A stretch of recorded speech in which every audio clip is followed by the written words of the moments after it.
Hey, welcome to episode 124 of Awkwardly Awesome Podcast. I am so excited to speak with my guest today. He's a doctor and even more than that, but this has got me thinking about doctors. They have the power to help us heal, but yet at the same time, so often, if you're anything like me, you get anxious about going to the doctor. And I'm also curious, what is med school like? What do doctors love about being doctors? I'll discuss all this and more with my next guest. Stay tuned for Awkwardly Awesome Podcast. Starting right now. Today's guest, Dr. Tim Ridgway. It's my pleasure to tell you a little about Dr. Tim Ridgway. Dr. Ridgway is the Dean of the University of South Dakota Sanford School of Medicine and Vice President for Health Affairs. So that's one long title. He completed his internal medicine residency in gastroenterology fellowship at Mayo Graduate School of Medicine. He grew up on a small farm near Ravinia, South Dakota. Please help me welcome Dr. Tim Ridgway. Well, welcome, Doctor. Thanks for coming on. Yeah, thanks for having me, Jason. Good afternoon. Good afternoon. So let's start with Ravinia. Are there many traffic jams in the Ravinia? I don't think you're going to have any traffic jams either in the past or any in the foreseeable future. In the area I grew up with, there was one 2-lane highway that literally goes right by the town. And if you blink, you're going to miss it. Very, very small town, less than 50 people inhabit it right now. And even when I grew up. So yeah, no traffic jams that I can foresee. What do you love about growing up in a small place? You know, first of all, Jason, it's all you know, right? I mean, when you're growing up and it's just all you know and you don't have a lot to compare with.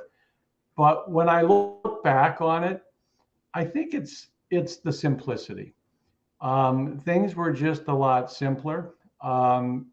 When I first went to grade school, my first 3 years, I literally walked past an alleyway by a neighbor's house, and there was our school. And so we didn't have to ride a bus for a while. We did not have to wait in massive traffic jams to get let off at the door. You literally just got up, ate breakfast, and walked to school. And when you were done, you came home. It was when I started fourth grade that the small school that I went to in Ravinia had closed. And then we went to a slightly larger school in Lake Andes. And by that time, I was being bused. My father was a bus driver, so I had the opportunity to ride his bus for many years. How many students were in your first grade class in the Ravinia? In my first grade class, there were 11 students that we had. And then as a way of comparison, when I graduated high school, I had 37 in my class. Oh, so things got bigger and bigger. Things got bigger to a grand total of 37, which is not saying a whole lot, but yes. And for me, and for a wide-eyed kid that had gone to a really, really, really small school, it was bigger, no question. If I had asked you when you were 7 what you wanted to do with your life when you grew up, what would you have said? I think when I was 7, that's a good question. I haven't thought of that for quite a while. But when I was 7 years old, to me, athletics was everything. The limited sports that you would see on TV still fascinated me. And of course, what young boy at that age doesn't want to be some major athlete in school? But realistically, the other thing, you have to understand that a lot of my family members were teachers. And so at an early age, that was something that really got my attention was teaching. So in my dreams, it was being an athlete. In my realistic viewpoint, it probably was teaching, the first thing that came into my thought process as the future. What did you learn from growing up with teachers around you? Oh, with What I I mean learned, family of teachers. I think being around them so much, I saw them come home at night and it was everything to them. Getting through to the students and getting them what they needed to know was so important. So it wasn't just for them a job to make money. It was just the opposite. They would come home and they would agonize over, did I get through to this student? And then I would see the joy and the thrill when they did get through to somebody. That rubbed off on me in many ways because you were like, you didn't want to let them down. They wanted to teach, and you learned that this was a profession and it meant the world to them if they could reach somebody. And that had an impact on me.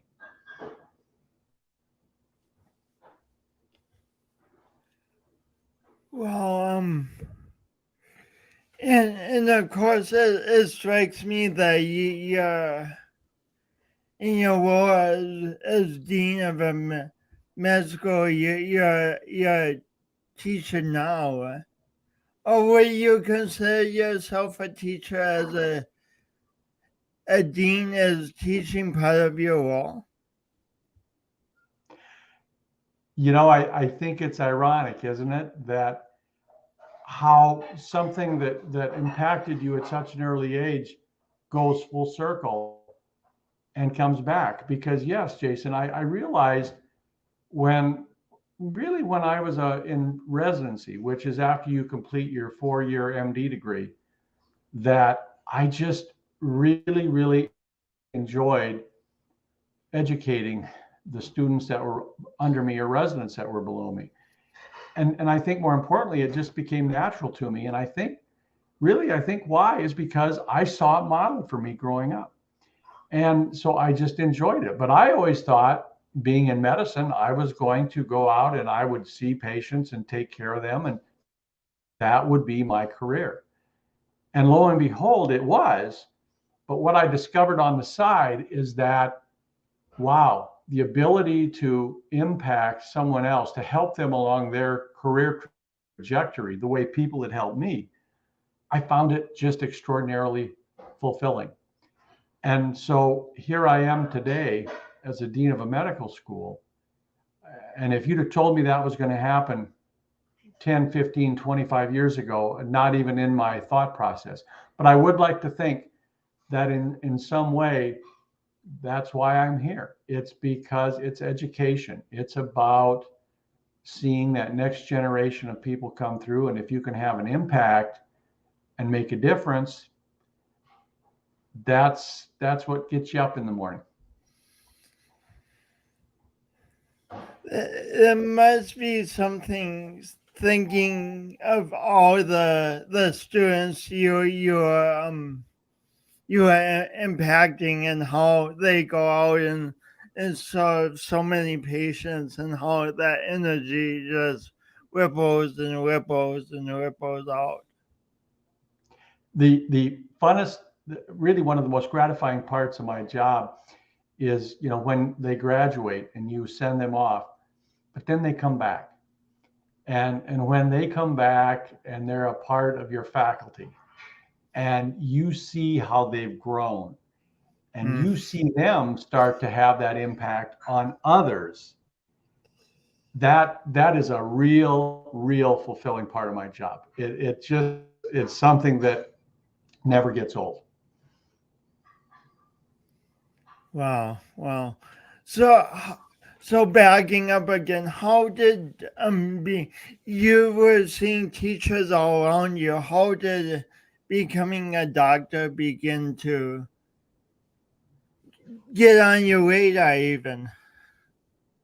Yeah, good question. So I love science. I always loved science. It just was a subject in school that fascinated me. Biology when I was in 6th, 7th grade, and then chemistry became a part of that. But anything that was science related just intrigued me. And so I knew I loved science. I thought for a while, I love math. So I thought for a while maybe an engineer, but I didn't see myself as having that skill set in terms of building and structural things and that type of thing. But an interesting thing, growing up on the farm, animals. When the veterinarian would come to the house, and our large animal vets, they would do that. You didn't take them into the vet. They had to come to the farms when you had your issues. And I loved it. I absolutely was fascinated by what was going on. And so my dad learned at an early age, he called on me because my brother wanted nothing to do with it. And I absolutely ate it up. So I would be out there at 2, 3 in the morning doing what needed to be done, asking the vet a ton of questions. And so I thought, wow, this is fascinating. And for a while, I thought, well, maybe veterinary medicine. But I also, when I was growing up and I was in 4th grade, my grandfather became very sick. And he was in the hospital for a lot. And at those days, they would not let kids like me be in the room. So we would go to the waiting room, or we would get to go around the window where he was in the room and wave. But all I remember, Jason, is the doctors, 2 of them, and all that they did. And they were just larger than life to me, larger than life. And I'm thinking, wow, what an incredible way to apply the knowledge of science and learning of science and making a difference, because I saw the difference they made in my family's life. And that's where it took off. I just felt like pretty much since I was a freshman in high school, that's what I wanted to do. Speaking of larger than life, often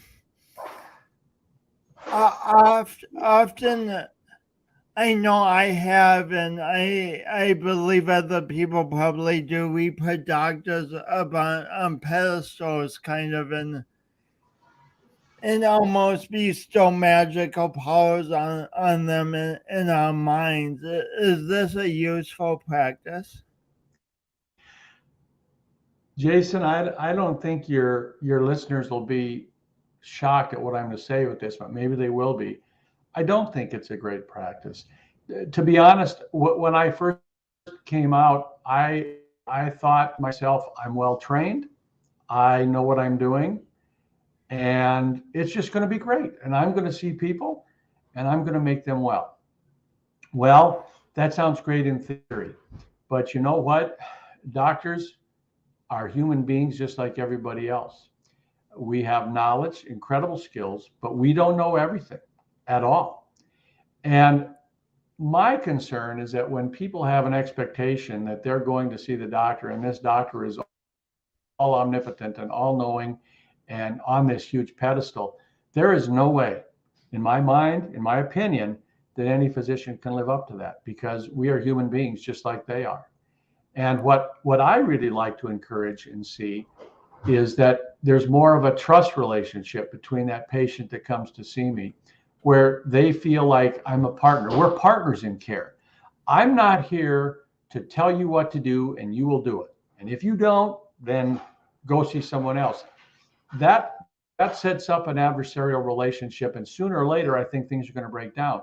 But when they see you as a partner in their care and as someone that can help to work with them toward their better health, that's when you have a really true trusting doctor-patient relationship. Things aren't always going to go well as planned, but if those patients understand and know that you really got their best interests at heart, they'll be understanding. And more importantly, they'll be motivated to do their part so that together you can have healing that occurs.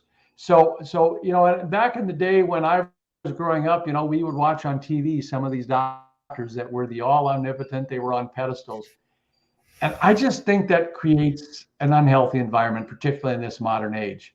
And I think it sets up a hierarchical relationship that's just not healthy. And sooner or later, that could break. So I see it more as a partnership. It's you're coming to me, okay, let's talk about your situation, your issues and concerns. And my job isn't to tell you what to do. My job is to inform you of what I think could be happening. And this is how I think we should proceed. But you can give options. You can have those discussions. You involve the patient in their own care.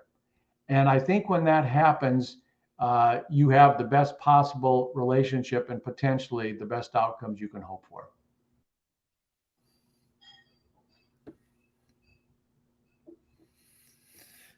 You sound very intentional about creating this type of collegial partnership with a patient. It sounds like it doesn't happen just by chance. You intentionally cultivate it, huh? Jason, it's true. And frankly, it's come out of years of experience and knowledge. There was a quote I'll never forget this quote, a physician said, and it stuck with me. And he said, every patient is a world. Think about that. In other words, every patient has a story. Every patient has a story. And if you as a physician can try to understand that story and where that person is coming from, it's going to make for a better outcome. Now, let's get realistic, because I know people are going to say, and doctors are going to say, and I could even say it, we're so busy. We only have so much amount of time. And how can you do all these things in the limited amount of time that you have to see this patient? And there's truth to that. There's pressures. There's people that need to be seen. And in today's society, the demands are high. But my point is, if doctors at least have that intention that's in their mind, as these patients come back to see you periodically, you learn a little bit more about them each time. And I think that's where the idea of primary care is so strong and valid, because these are physicians that get to know you over time. They know your world, they know your story. And so that in their treatment plan, in their listening, they understand a bit where that person is coming from, the context of where they're coming from. And I think that just leads to a better understanding and potentially better outcomes.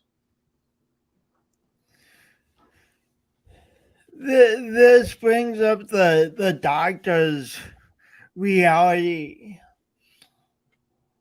How does a young doctor learn to cope with seeing so many patients in a day and just this rapid pace of seeing such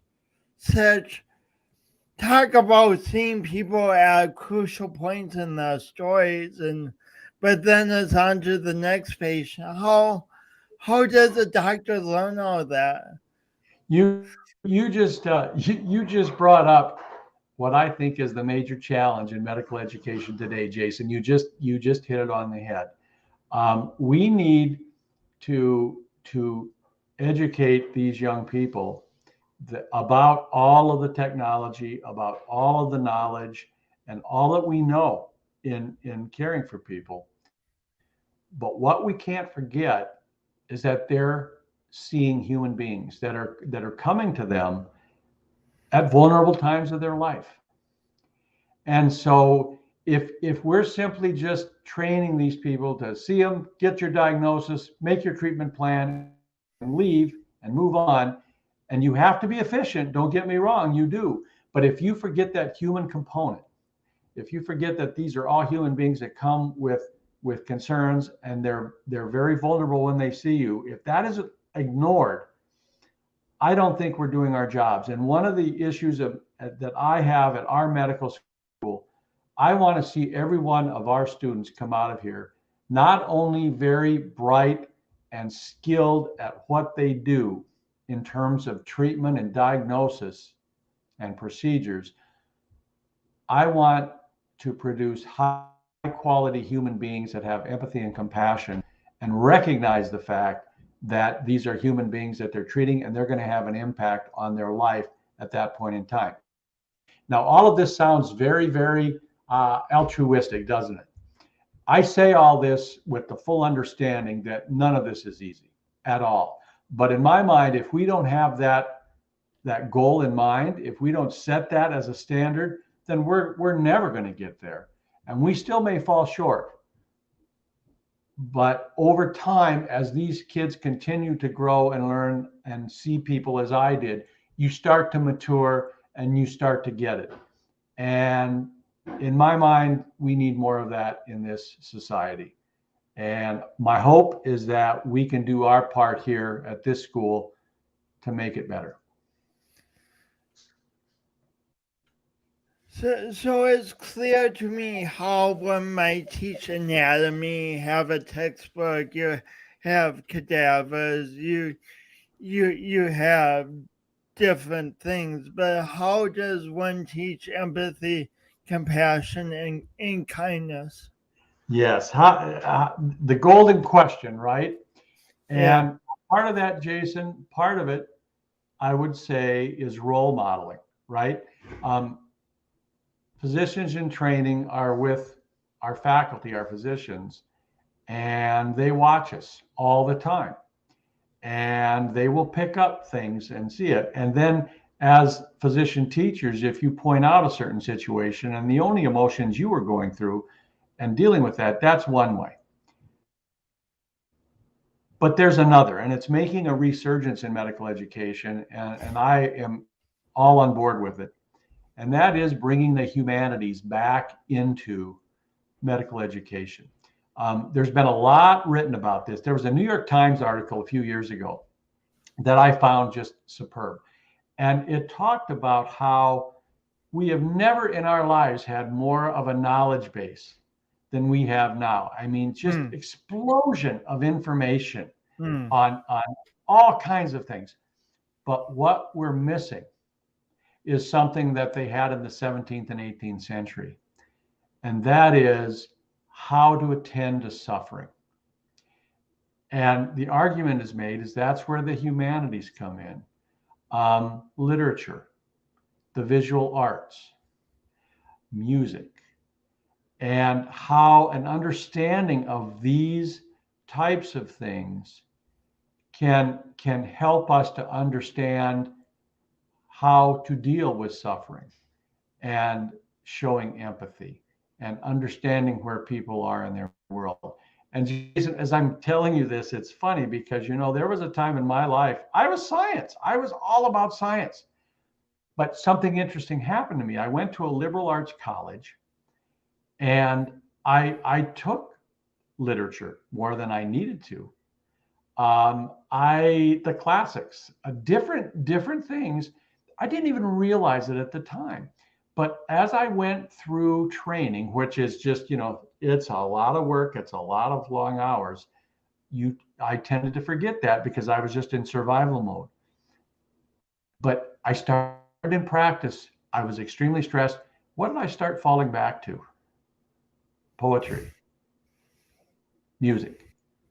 And what I found is it brought a perspective to me that I found to be so important, not only to help me personally in my resilience, but to reach out to my patients and understand them in a different way.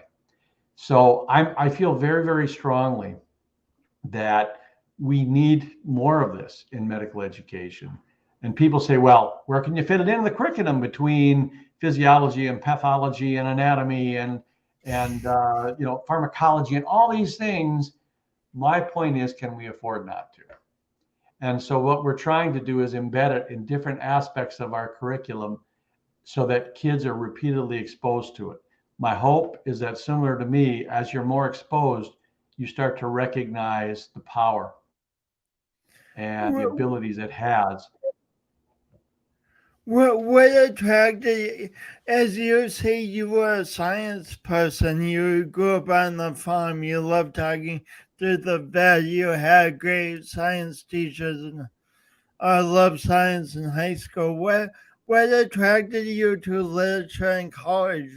Why didn't you just take the bare minimum and to get by and then do science? I I don't even know if I have a good answer to that question, Jason, other than to tell you that reading Voltaire and Shakespeare, there was something about the characters and the tragedy and the humanity that just it just attracted me. How to interpret what authors were trying to say. Music I've always loved at an early age. And in fact, one of my regrets in life is that I didn't continue my musical path in college. I thought I had to do science. I shouldn't do music anymore. But listening to music and understanding the meaning and the expression, it was just, I just found myself, it was a distraction. It was a wonderful distraction for me. And as I said, then I got into medical school and residency, and a lot of that just went by the wayside, but it stuck. I didn't lose it. And I came back into practice. And then I started seeing human suffering as a physician and dealing with it firsthand. And what did I do? I went back to what I knew and what I had learned. And then I started seeking it more. And that is, let's learn about the humanities. Let's learn about these things.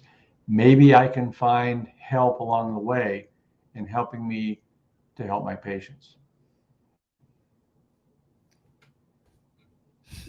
Speaking of being a med student and a young doctor, I think about this a lot. How does someone young to your field deal with the tremendous suffering, the tremendous pain patients are going through, and sometimes patients die?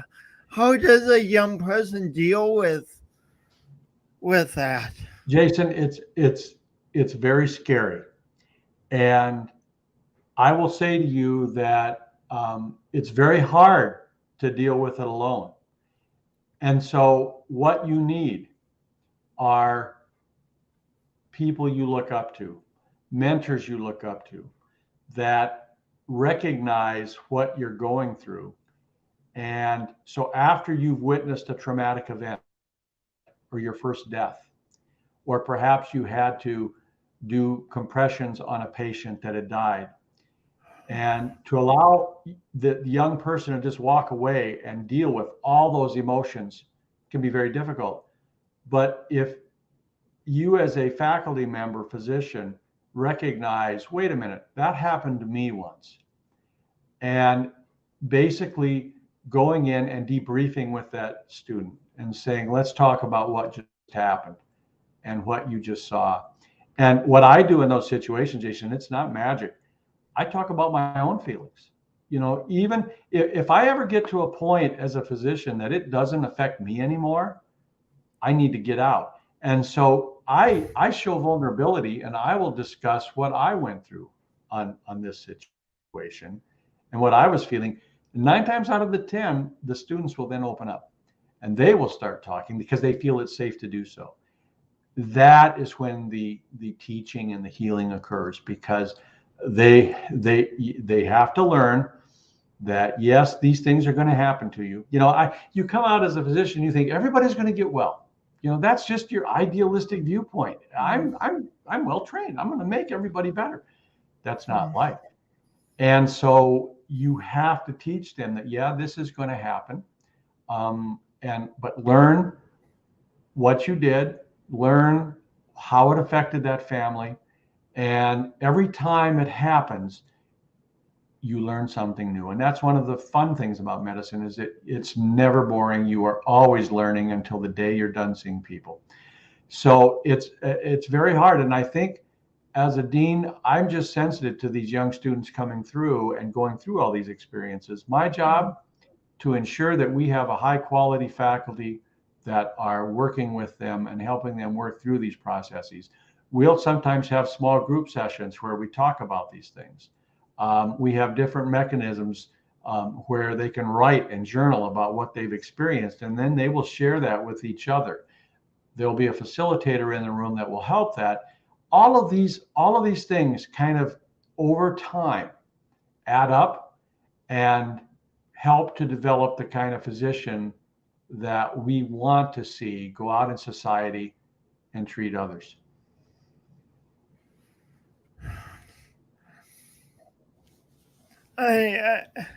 Talking with you gives me more confidence in the future, because the future is going to be made up of people, obviously, and that you're training people to be compassionate and empathetic and deal with the challenges of the craft is amazing, and it's wonderful. I tell students all the time, I said, why am I so passionate about this? Because I said, you know what? You're going to be taking care of me, my family, in some capacity. So darn it, here's what I want to see happen. And that's what's fun about my job more than anything. I think it's the fact that if I feel, Jason, if I can just help one person that gets it and will go out in that world and make it a better place, that's a wonderful thing. And but again, it's black. Let's face it. I mean, I think your listeners will probably agree with this. Healthcare's it's gotten a black eye recently, and I'm not here to defend that. I'm not, and because we all hear horror stories about, well, doctors didn't care and that doctor just left the room and whatever. There's a lot behind that, but I do believe that doctors, we have to take ownership of some of this, and say we have to remember our humanity, and we have to remember that we are caring for human beings. And like you said earlier in this podcast, kindness, empathy, and compassion. And we're not going to be perfect. People are going to see us on bad days. But what we have to recognize is we may be having a bad day, but this person that's seeing us is not having a good day, and they deserve our best. They deserve our best. So I'm an optimist, but I also am a believer that if I'm going to do something about healthcare and the future of it, I need to do what I can. This is an area that I'm trying to do what I can. Part of life, part of any profession is making mistakes, and we don't intend to, but mistakes just happen. And when a person's a physician, the stakes seem so raised on the consequences of potential mistakes. How do you begin to coach med students to be confident in their ability, even though they'll probably make some mistakes in their career? Jason, it's a subject that's very near and dear to me. I always say that, if you brag as a physician that you've never had a complication in any way, then it's because you haven't seen enough patients yet. Because complications happen, mistakes happen. But in my mind, it's how you deal with that mistake and that complication that really matters. Because when you have a complication, so let's say you're doing a procedure on a patient and something doesn't go right. and the patient's injured. Every instinct in most physicians' mind is walk away, let somebody else deal with it. I just got to get out of here. I can't. And that's the worst thing you can do. And I tell students that because patients are going to feel like you're abandoning them. And that's the time they need you the most. And so you have to go in there and you see them and you own up your mistake, admit it, and then work and say, I'm here for you. We're going to get you through this, and we're going to be fine. Because we all make mistakes. We are human beings. There is no, I promise you, there is no physician on this planet that can say they've never made a mistake or had a complication. And I tell students this all the time. It's my experience, and this experience has been broadened by many and collaborated, is that patients can accept that. If they know you care, they'll accept you making a mistake. What they don't accept is if you make a mistake and you don't own it, you make excuses, you're not holding yourself accountable, and you abandon. And so I always say to students, people many times are not going to sue because a mistake was made. They're going to sue because a mistake was made and they felt you didn't care or you walked away. And that's a big difference. And so, yeah, it is a tough part of medicine because I came out thinking I'm not going to make a mistake. I'm well trained. We're all human beings. But if patients feel like that you've done your best, you've worked hard, most are going to be very forgiving and understanding. Then a follow-up directly to that. How does so the doctor you're advocating they be proactive about admitting the mistake and rectifying it, and however, if that's possible, or doing what they can. But how does a doctor move on in their own mind from a mistake rather than getting stuck in guilt and shame and blaming themselves? That's very hard, Jason. It is very, very hard to do. And because when I first faced that, you think that, oh my gosh, you're the worst doctor on the planet, and can I go on from this? And oh my gosh, but a wise, this is where wise people that are more experienced can sit down and talk with you and look you in the eye and say, Tim, did you do the best you can? Would you do anything different? And if you can answer those questions and say no, then you did everything humanly possible. Things happen, and other patients need you and are counting on you, and move on. And the other thing, Jason, you learn from it. I learn from it I've ever seen. Whether I've had a success, I've not had a success, and everything in between, you continue to learn. And that's the other fun part about this profession is you never ever stop learning, whether it be a new treatment, a new diagnostic skill, or just another way to approach a patient to maybe reach them. It's all the same.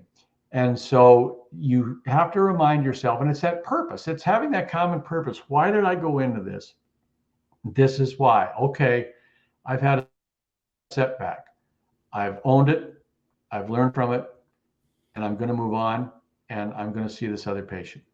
And I'm not going to lie. It's not an easy thing to do, but it's the thing that you have to do if you're going to be effective in your profession. Because if you let it eat you alive, you're going to be ineffective.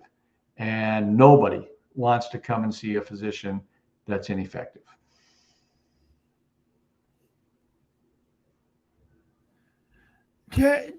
Tell me a bit about going to Mayo. What was that experience like? Mayo Clinic has this this mysterious aura to it, right? The Mayo Clinic. For sure.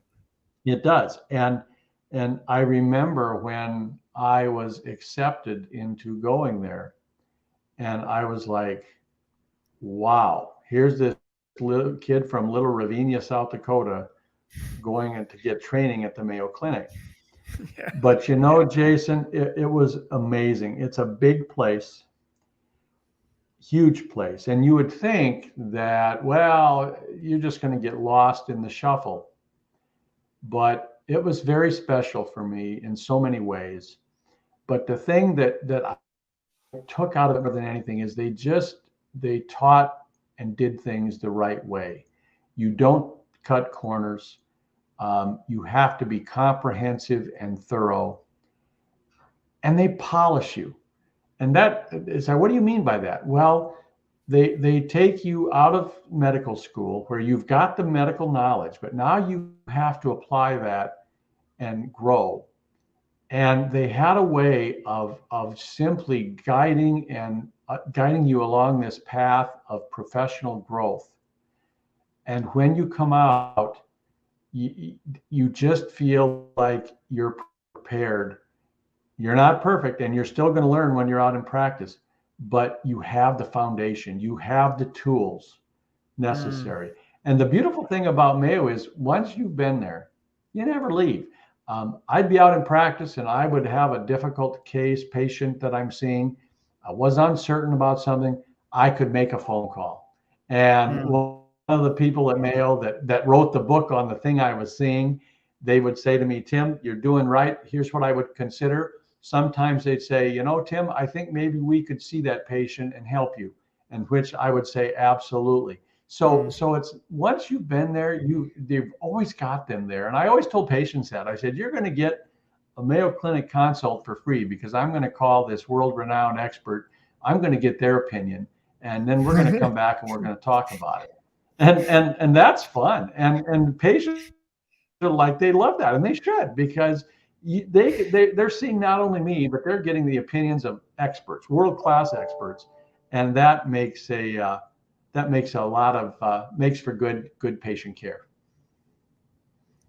Well, so you did your residency at Mayo. Where did you go to med school? At the University of South Dakota. And again, I think, Jason, that circles back as to why am I doing what I'm doing now as dean of the school. The mission of our School of Medicine, the University of South Dakota, is to provide for the opportunity for every South Dakotan that wants a medical education to get it.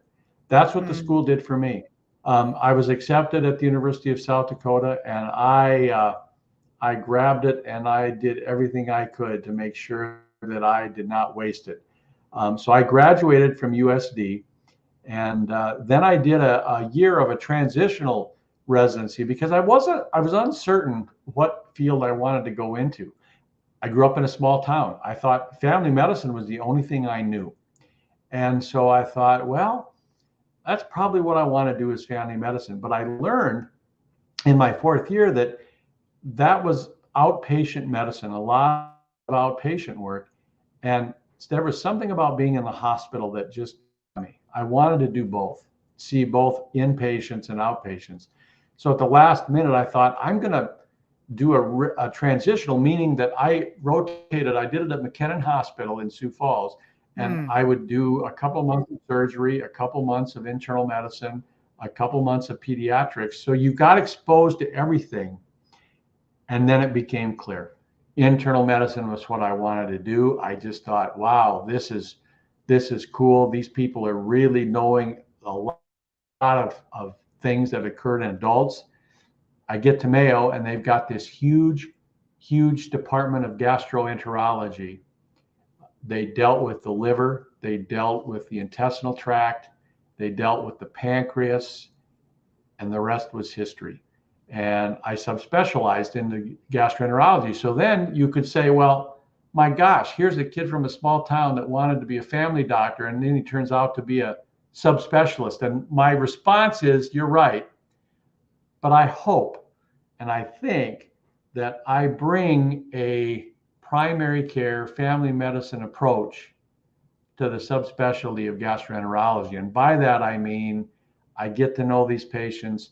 I try to bring a personal approach as best I can and treat them like whole human beings. and not just the intestine or the colonoscopy that needs to be done in room 7 and not a person. So maybe that's a rationalization. I don't know. But my career trajectory was rather atypical.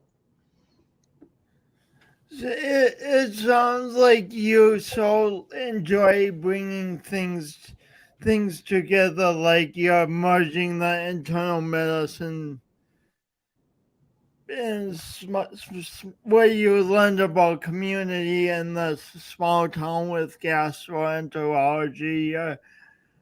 You're merging what you learned in your undergraduate about literature with with medicine. Can you say more about bringing the separate things together to create what you want? I can. And I think what makes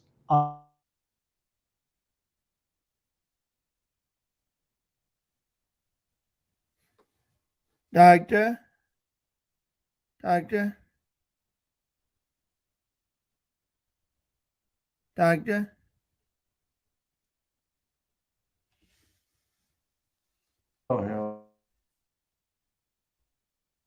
Doctor, can you hear me?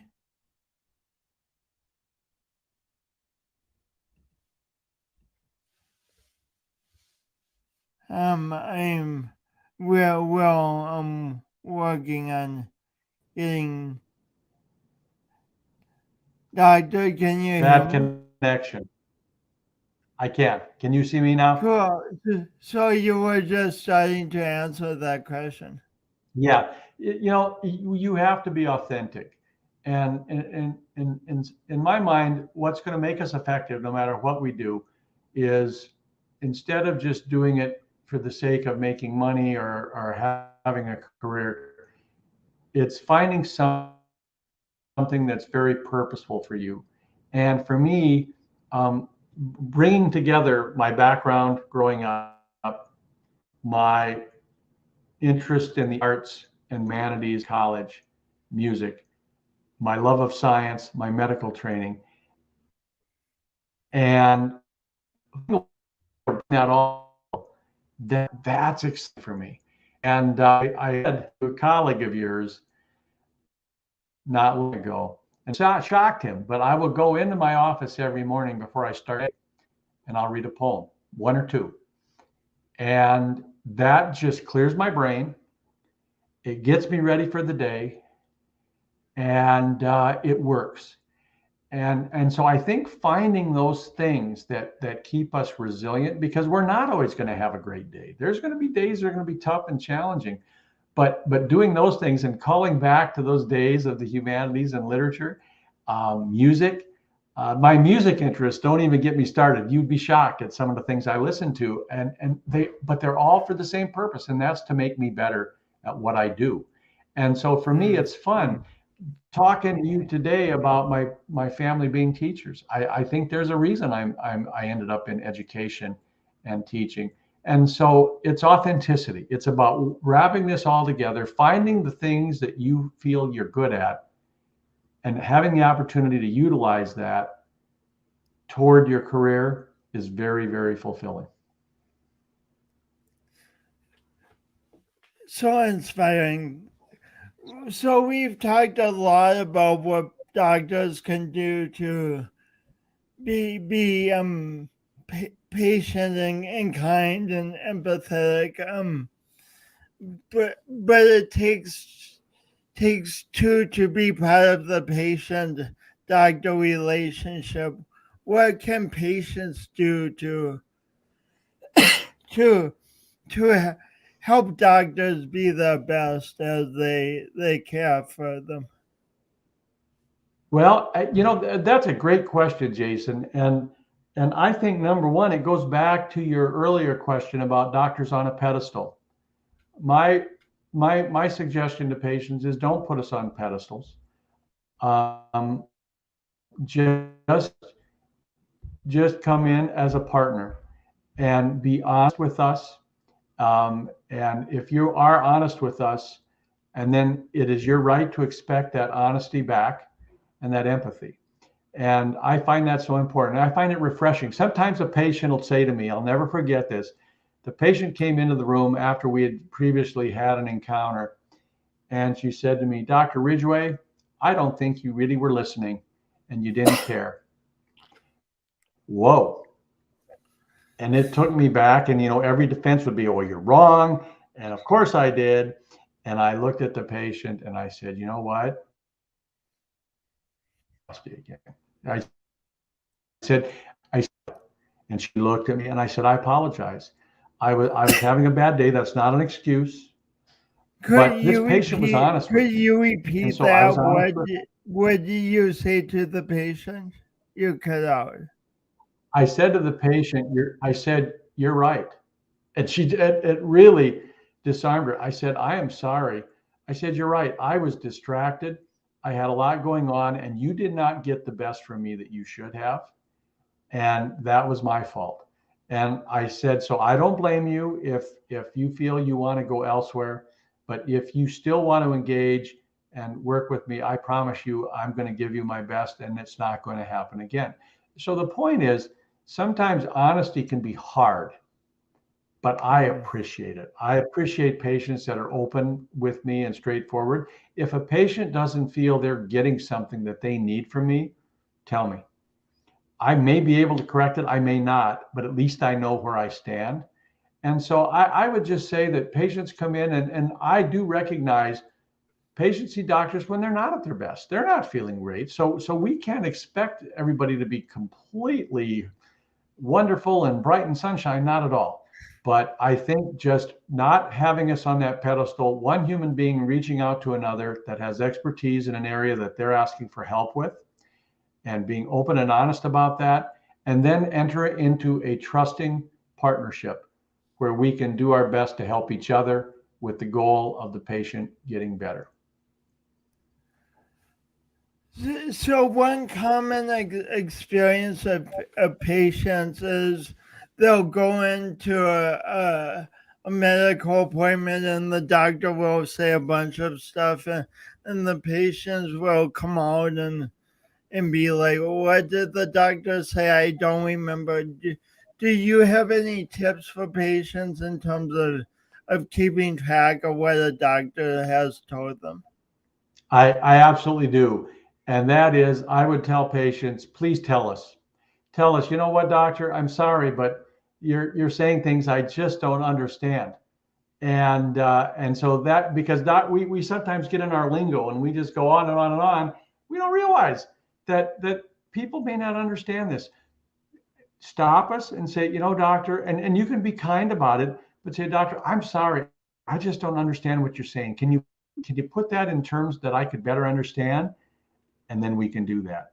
And then that also tells the doctor, okay, maybe I can send some written material home. Here you go, read it over, and then contact me again in a week or two, and we can review that further. That's important. What I don't want is for patients to walk out and they say, I have no clue what he just said to me. I haven't done my job then. My job is to make sure I communicate well.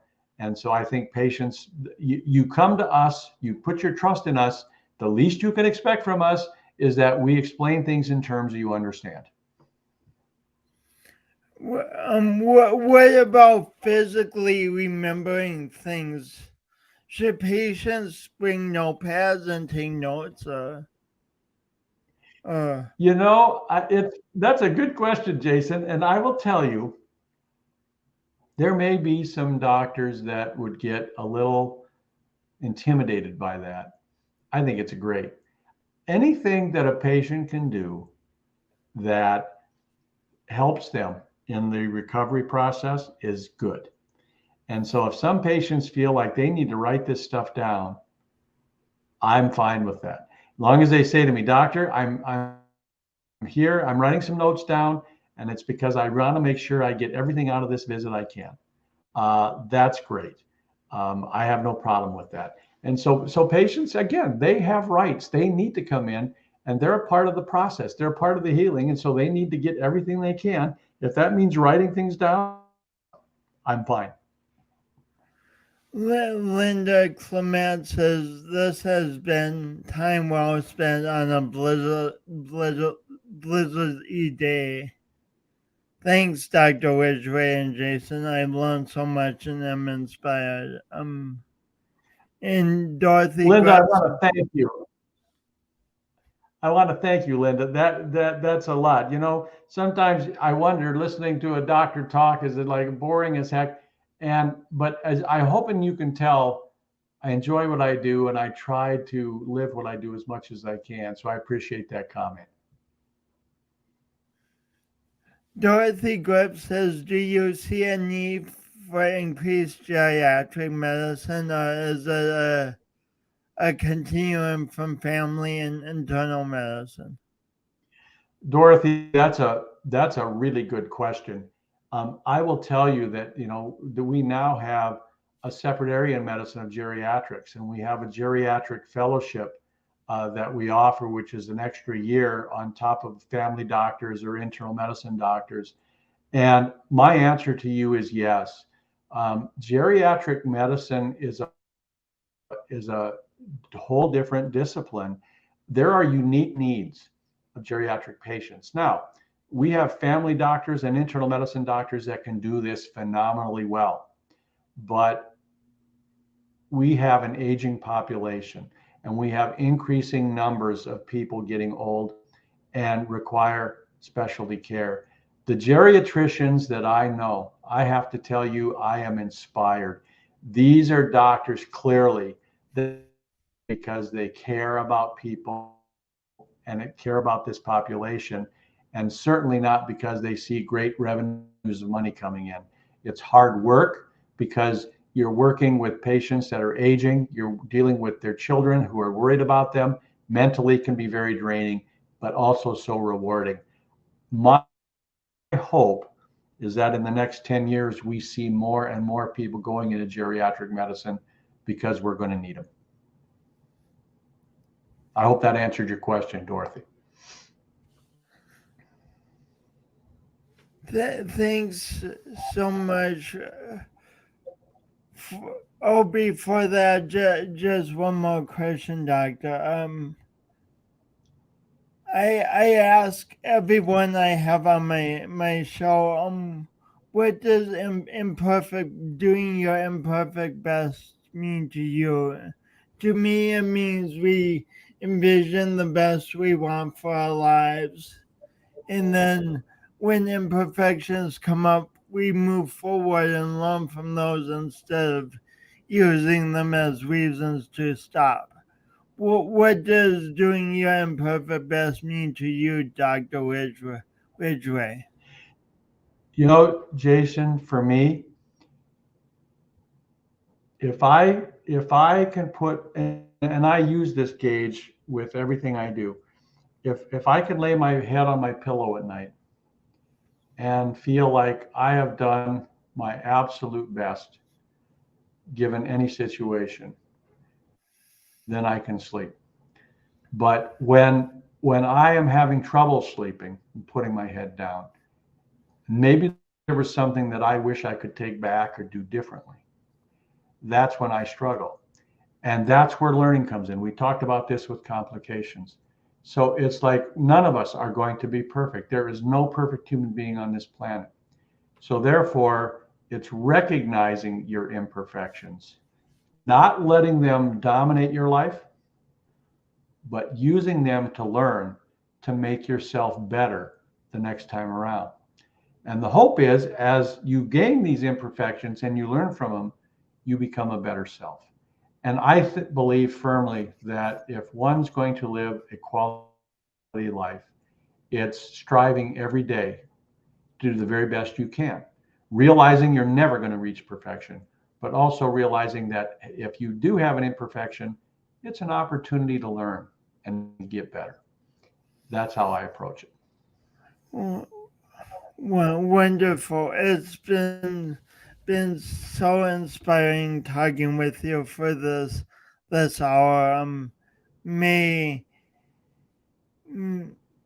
thank you for bringing so much humanity to medicine and for your insistence on learning and growing and teaching. And thank you for all you do, Doctor.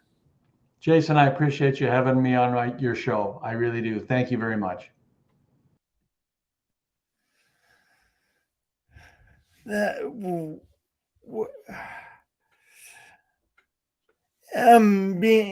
Getting to interview someone like Dr. Ridgway is just such an honor for one thing, but it's also so fascinating.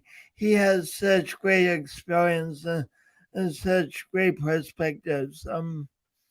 I encourage you to, whether you do a podcast or not, to ask all the people around you questions about their lives. Everyone has, like Dr. Ridgway pointed out, everyone has a story. Everyone has wonderful things they've created and challenges, and just get to know as much as you can about other people. Thanks so much for tuning in, whether you're watching this live on replay. And next week I'll have another amazing guest on. So look out for that. Talk to you next week. Until then,